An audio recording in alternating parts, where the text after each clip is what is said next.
So one of the things that is problematic about having a board game collection is that there are just too many, and we have games that go back way far back, and they have been sitting on a shelf for years and we haven't played them. So one of the things we decided to do this summer, my husband and I, we decided to kind of go through our collection and try to play as many of those games as possible, games that we used to play maybe quite a bit and are returning to. In this case, we pulled down 5 games from the shelf thinking, I don't know if I want to sell this, I don't know if I want to keep this. And so the idea was, are we going to essentially cull this game, or are we going to keep it? And or there's this middle ground of play again, but with a different player count. So I'm going to go through these 5 games as fast as I can, giving you a couple statistics along the way. So randomly starting with first one, this is Portoello Market. So Portoello Market is a game for 2 to 4 players and takes about half an hour to 40 minutes to play. Was designed in 2007. And on BGG, its ranking is a 6.4 out of 10. That's its score. And its complexity rating is a 2 out of 5. So with this, you've got an abstract strategy area majority game. Now, generally, I'm going to say no on the first one. I don't want abstract strategy game. And no on the second count. Area majority is not my favorite mechanic. However, I played this in a 2-player game. Every single one of these games will be played in a 2-player game. My husband and I, were just trying these games out, saying, okay, I don't remember this. Let's all read the rules, and we're going to teach each other these games and play as many as we can. So with this one, I really liked it. I essentially enjoyed playing down. You have action tokens that will give you a certain amount of actions on your turn. I really enjoy that feature, and there's a way to essentially get a new action token once you have grabbed a particular region. So there's even going to be some trading out of tokens as long as players take advantage of that scoring opportunity. But the way this works is fascinating, and I really enjoyed the street scoring. I enjoyed the kind of back and forth of players. I see Lewis doing something, and I can play my 4 actions on my turn, or I can play my 2. 2 is not as good as 4. But is this the time to play it low and slow and then kick in maybe a next turn or two? Really fascinating, and there's also a multiplication feature to this where you build your particular marketplaces is based on who is on either end of your street. And so there are different colored figures that you can draw from the bag. I think this game was really fun. I had a great time with it, and my husband wants to play this with more players. BGG also says it's best with 4. So I'm excited to revisit Portoello Market with 4 players in the near future. All right, moving on randomly to the next one, we pulled out the Minds of Zavendor. Now, the Minds of Zavendor is not as old as some of these other games. And when I say old, 2007 is nearly 20 years old. These games are 15 to 20 years old, with the exception of Minds of Zavendor. This is, 2010, so 15 years old. So pretty old. I think it was only Alexander Pfister's second design. Is a rank of 6.6 out of 10. That's how much people enjoy it. And it has a 2.61 complexity rating out of 5. And the major mechanics are auction, tech trees, and trading. So I don't like blind auctions. I don't like them at all. Again, not one of my favorite features or mechanics. I do like tech trees. I do like that a lot. Not the biggest fan of trading. This kind of reminds me of our trading from Settlers of Catan kind of trading, where you sit with people and you kind of do want to trade because it's better to trade with each other than to trade with the bank. But every time you give someone something, then they probably can make a really dynamite turn with it or a dynamite move. And so it kind of feels bad. So in a lower amount of players in this game, you actually don't get to play with as many of the mines. There are 4. And they associate with 4 different colors. So you're playing with fewer with 2 players, you're playing with 3 and 3 players, and you're playing with 4 players. So this one's another one that is, as BGG says, best with 4. So I don't know. I had a really rough time with this because It definitely has an engine building to it, and so if you don't get your engine built and you're not winning the auctions or bids because the player who has the first player turn order breaks ties and you're just missing out on things, every time somebody gets something over you in an earlier turn, you are essentially behind. And there is no catch-up mechanism. There is a way to keep your cards if you're not essentially, you bid them, you don't lose them in a blind bid, but you're not getting to do anything with them and grabbing a card that's really a great upgrade that round. You have to wait till next round, and then you might not even win that card. So this has a little bit of a runaway feature to it. Not my favorite. Really enjoy Alexander Pfister in general, but my husband wants to play this with 4. I am still on the fence with this guy. Okay, next one. This is Michael Stroganov. Michael Strogoff. I was thinking of this. This game is the most recent. This is a 2017 title. So just, under 10 years old. 1 to 5 player. This is from Devere Games. And so this guy is a 6.7 out of 10 for favorability. And its complexity level is a 2.1 out of 5. It's got dice. Does it have dice? Dice is a big critique of mine in this game. Hand management, push your luck, race, semi-cooperative.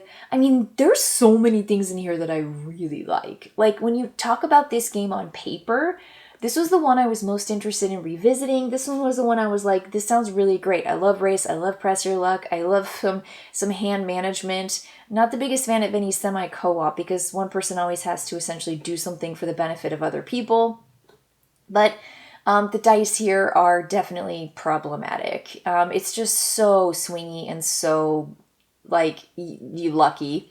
So players can activate cards by essentially rolling dice and getting that number. And you could roll the whole game and never get your number. I mean, it's very possible. And so you just don't get the things that you've invested in because you do get to invest in things. And there's also a chance for you as you press your way down this path to be blinded and left for dead, which I think happens quite often. It happened to both my husband and me. And when that happens, then you kind of have a permanent scar, and that permanent scar can be pretty debilitating.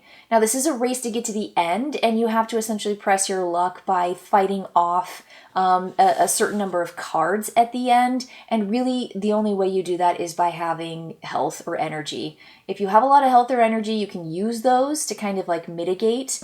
But you can also bust. And every time I had the chance to bust at a very low risk, I always did. When my husband went, he went high risk and never busted. So there's the press your luck can be pretty swingy. I don't know if I want to return to this game. BGG says that this is best with 1 player. This is the only one that says is best with 1 player. So maybe this game needs to just be Lewis's, my husband's solo game. He can have it. He can have Michael Strogoff. Okay. Next one. This one is a Queen game. This is Castelli from Days of Yore, 2011. Right? These, again, are pretty old. So Castelli is a 5.6 out of 10 and a complexity of 2.33 out of 5. And it's essentially tile placement.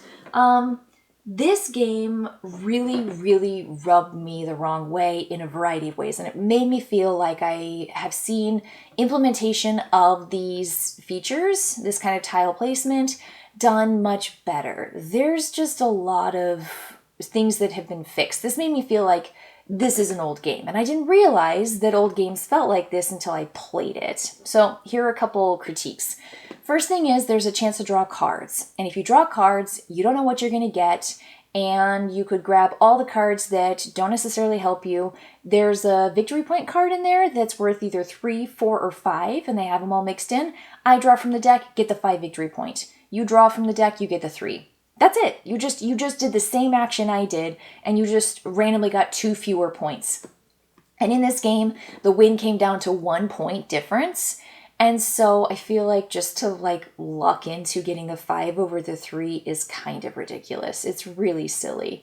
The way that the tiles turn is really fascinating. You place a tile down into a player area board, and then each different side correlates with one of the player colors, and then that player gets to have those things. And so you're essentially gaining power control in 3 different areas and then spending those to place down your Castellis, which are your castles, and your castles are what score you points. So it's a really straightforward, get this stuff out here, and then you turn it in for castles here. Cards are really cool, but again, they're super swingy. And then the last thing is there's not equal turns with 3 players. And that was, like, not, in my opinion, I never like a game that doesn't give players equal chance to play. Or some kind of make up for that. Some kind of like, here, because you went second or third, you get to start with this thing, or you all get to play equal turns, and when you play last, you still get to do this thing. So, didn't like that at all. At all. This game is not going to be played again, no matter how many players it says is best with. BGG says 4. This is the one game that my husband and I both said, this goes. This goes, I don't care where it goes, but it's going out of the house. Okay, last one. Another Queen game. This is called Maharani Mosaic Palace. And this guy is from 2012 and has a 6.6 out of 10. And it has about a 2 out of a 5 complexity. And then this, what is this one too? 40-minute game. The Castelli's about a 45-minute game. All of these games are about 45 to 60 minutes, to be honest. And then Maharani is abstract strategy. Uh-oh, not my favorite. Pattern building, yes. Set collection, sure. Tile placement, yeah. All of those things. So I can maybe make do with the abstract strategy as long as everything is making sense here. There's a cool feature in this game, which is that the center space spins for every player, which means the tiles that they get are facing a different direction. And if you face your tiles with the arrow pointing essentially in your direction, you get to do bonus things. And you also get to have a wheel where you spend an extra bonus turn to exhaust it to play another tile and or play it into a different space. And I think that's cool. It's really cool. This game had a kind of fizzle ending for me. Essentially, if you've been focusing on particular areas, then you may not have the right tiles to place in these spaces that you have remaining. And so I feel like your early game and middle game really dictates how your end game is going to be. And multiple plays of Mosaic or Maharani Mosaic Palace benefits players because it's hard to see that strategy from the start.